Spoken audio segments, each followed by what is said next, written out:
Hodge. Hey everybody, Nintendo Hodge back with another video on the road to 600. This is my quest to get to 600 NES titles. This is video number 3, I believe now. In this video, we're going to go through a pile of games I have here, and I'm adding 20 new games to the collection. So my previous count in the previous video was 210, and I'm now at 230 NES videos. 20 more to 250. It's kind of like a little milestone, I think. Yeah, okay, so everything here has been tested, cleaned. It plays, works great. I played a bunch of this stuff, and I'll kind of go through what I got, what I think about it, and that way I can get them put over on the shelf there, because they're starting to stack up, and I don't like them just sitting around. Okay, so the first stack of games here, I went into a local thrift store, hawk shop, whatever you want to call them, and they actually had NES titles in there. And these were all reasonably priced. If I can find a game for a $5 price tag, I'm going to pick it up every single day of the week. So these were all actually $5.32 a piece if you break it down. I think some were lower. The first one I'm going to grab, I think, was only $2 or $3. But on average, these 7 games were $5.32 a piece. We have Iron Sword, Wizards and Warriors 2, with Fabio on the cover. I used to own this one in my collection. I own it again. Like I said, this one, I think it was either $2 or $3 price tag on it. Everybody seems to really love this game. I played it and it was okay. There's not a lot of guidance on what you're supposed to do, but and there's a big theme in this stack of games. A lot of shooters, vertical and horizontal shooters. But I don't mind that. I guess I just didn't realize how many of those exist on the NES. Next is Skyhawk on the NES. Well, I don't know why I say on the NES, because they all are, but Skyhawk. So, okay, vertical shooter, or horizontal shooter, I can't remember. I played them a while back. This one is deceiving. So this is Dino Wars. I think it's got a, just a sec here, I need my old man eyes. Dino Wars, the destruction of the Spondylus. Anyways, it's a Bandai game. The cover art is really cool, but when you play the game, it reminds me of like an old PC game, like a Commodore 64, the style in it, and you literally walk along and you're like shooting and killing dinosaurs. So, but very bad graphic dinosaurs. So this is one I might sink some more time into. It was kind of neat. Milton Bradley game, Captain Skyhawk, another shooter. Not too much to say about that. Alpha Mission, SNK game, another shooter. This one was okay. If I remember, this one was kind of tricky, a little difficult. This one I didn't really enjoy. Bill, STC Pod, if you see this one, I'm sure you'll love it. Airwolf, based on the hit TV series. So this one here, I believe when I played it, it's one of those, like, you're the helicopter, but you're in the cockpit view, I'm pretty sure. Yeah, it wasn't my bag. It was, I don't know. I don't know the hype. Maybe if I watched the TV show, I'd have more nostalgia for it. And the last one is Air Fortress. I actually really enjoyed this one. You're like on a time limit of going into the Air Fortress, and you have to navigate your way through as a little dude. I think you're the little guy, and you have to make it all the way through to the end, and then I think you got to get back out afterwards. I can't remember, but you visit all these different air fortresses. So this one actually I really enjoyed. Okay, and the next three, we were taking a drive. Where were we going to? IKEA, I believe. And there was a game store between here and IKEA that I hadn't been to in a while, so I popped in, and for $5 a piece plus tax, so a little bit more than that, I decided to pick up not one, not two, but three. We've got Jeopardy, and we have Jeopardy 25th Anniversary Edition, and we have all new Junior Edition Jeopardy. So the three Jeopardys, and what I didn't actually realize is there is one more Super Jeopardy that I need to pick up. So they didn't have that one when I was there. They're all made by the same company, Game Tech. Never heard of them. but they pretty much play exactly the same. Like when you turn them on and do the character selection and stuff, it's just the questions that differ. So I don't notice a huge difference between them, but yeah, it's Jeopardy. A purchase from Lukey Games, which is a company down in the United States, in Florida, I believe. So with conversion and shipping, I think I paid about $15 to $20 for this. It's a little on the high end because if you look at it, I think it's only worth about 5 to 10.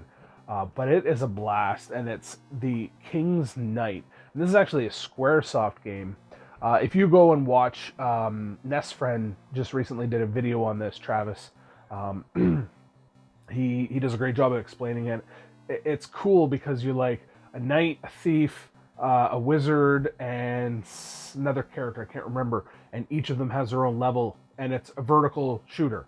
Like, you wouldn't think that looking at this cover that is a vertical shooter, but it is. And then the last level, it's all of you combined. So apparently the difficulty ramps up quite a bit on that last level. There's some luck in it and skill where you have to collect certain items on the previous stages to make yourself more powerful. Otherwise, the last level is unbeatable. Go check out Travis's video, NES Friend. We took another trip up north to our trailer, and while we were up there, I contacted somebody locally on Kijiji, and it turns out it's somebody I knew that had attended the Barrie Game Exchanges in the past, and he had 2 games I was interested in for the price. So for $20, I got the following 2 games. First one is Silent Service. Anytime I'd ever seen this game in the past, it's always been dirt cheap. Like, I got this for $5, and it just seems to have a bad reputation. But when I played it, it's actually quite enjoyable. It's basically a sub simulator, and yeah, it can be slow paced. But once you get the hang of it, it's actually a pretty neat game. And then the other one that I got from him, I don't know, I'll hold it up here. I don't think anybody will be able to tell there. It's obviously very, very ripped. And if I hold that up there, I don't know if you can guess, shout it out, put it in the answers below. But it is Wario's Woods. So, yeah, as you can see, it's very, very, very rough. So I got this one for $15. I think when it's complete in good shape, I think it's about a $50 game. At the current time, I don't care about condition. It's in the collection. Yeah, it's got a big rip on it, but it's playable. Down the road, if I get an upgrade, awesome, I can purchase that upgrade, but this doesn't bother me. It never really has. I used to be a stickler for things, but not anymore. Maybe that'll change as I get deeper into the collecting, but... I was out garage sailing. If you check out my other video, one of my other more recent yard sale videos, you'll see the stuff I got from that yard sale.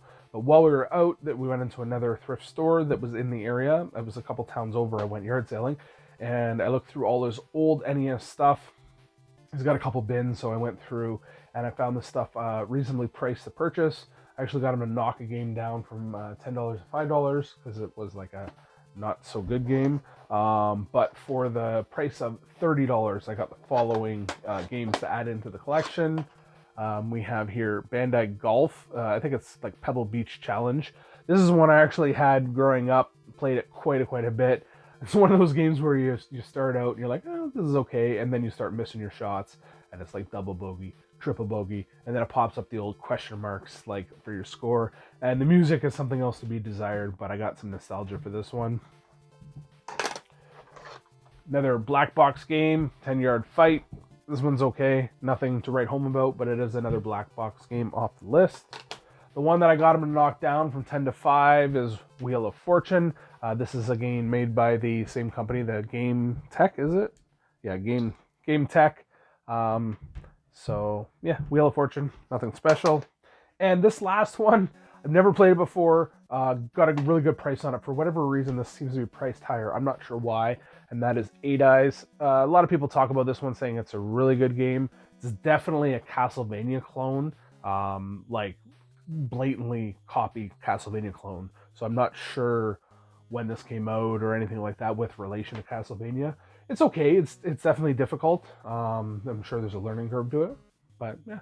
And just a couple more here. Went to Video Game Buzz again, and I did some trade-ins there for some other stuff. Got another PS4 for my daughter to use because she keeps using ours. So we got a second PS4.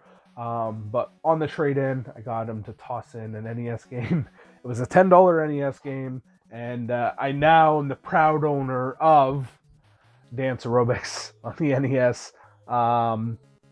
I've never ever played this. Actually, I didn't know it existed for the longest time. Like, I mean, I've known for probably the last 5 to 10 years, but before that, game I'd never heard of. I own a power pad already, so I don't know. Maybe I'll give it a shot just to test it out. But yeah, Dance Aerobics. Second to the last game here, a big thank you to Brad from the Northern Game Expo.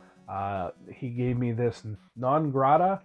Is that the right word to use? I'm not sure, but anyways, a gift from Brad, and that is Chessmaster on the NES. So thank you very much, Brad. I'm very glad to be able to put this one into the collection. And then the last one, I brought some trade-in credit to the game lobby in Barrie. Thanks again, Bobby. But I gave him a couple of NES games that I had from duplicates that I had recently picked up. Got some trade credit, paid the difference. I think it was only $30 out of pocket for me, and I got to add Worm, Journey to the Center of the Earth, into my collection. More of a more expensive game. I mean, not that expensive, but it's like $50, $60 game. Somewhere around there, $50 or $60. But yeah, so kind of a heavier game into the collection. I'm very glad to be able to add this one in. I kind of like how I've been doing with the trading in, bringing yard sale stuff that I've already recouped my costs on and made some money off of that I'm having trouble selling, bring it, trade it in, and can add some NES to the collection. So awesome stuff here. Very happy to add this. We added, what did I say, 20 games? Yeah, 20 games added into the collection now. And now I can go get those up on the shelf there and start getting some other new ones. But yeah, I'm excited. 230 games on the road to 600. So make sure to follow me on social media, Instagram and Twitter, where I'm always posting my pickups when I get them, kind of a sneak peek, and then I'll tell my story of how I got them and how I acquired them. And comment down below, how am I doing? Is there games that I really should look out for that are awesome games to own, not just to have for the sake of having, but a fun game to play? Like I have quite a bit already, obviously, but maybe there's a hidden gem per se that I should own right now to play. So let me know. I'm always looking for recommendations. So thanks again, and we will see everybody in the next video.